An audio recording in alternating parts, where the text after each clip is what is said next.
Well, as you heard earlier, South Africa has officially bid farewell to Archbishop Desmond Tutu at his funeral in Cape Town. He asked for a basic coffin and called for his body to be aquamated. So what exactly is an aquamation? Well, none of us here really knew the answer, so we reached out to Samantha Sieber. She is a biologist and her father was one of the founders of the aquamation process. She is in Danville, Indiana for us. Samantha, thanks for joining us. Can you quickly summarise the process of aquamation? Because I think a lot of people watching may not ever have heard of it.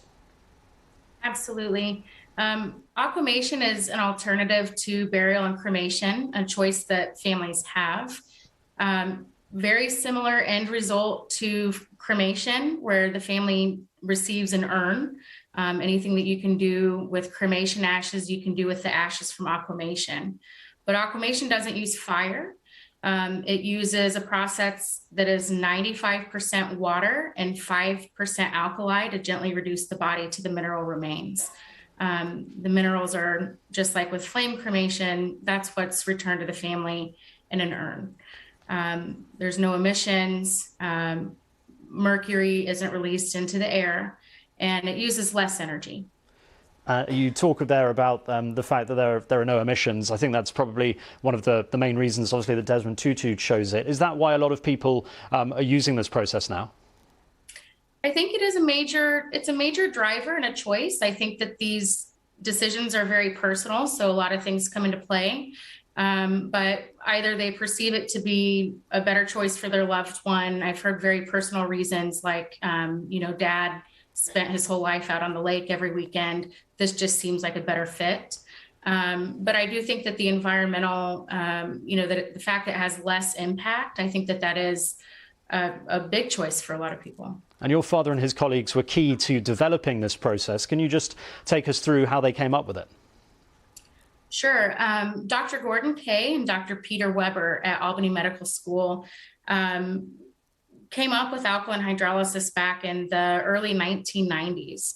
And my father, who's actually a forester by degree, he's my mentor as well.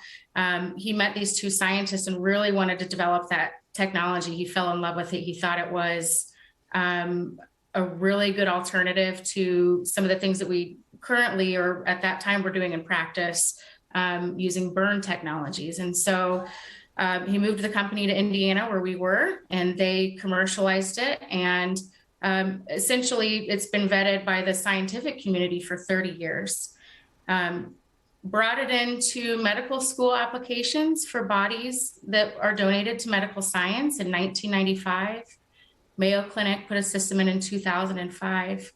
And then the first funeral home in the world installed the system in 2011 here in the United States. And it's obviously more sustainable, and that's really important these days, of course.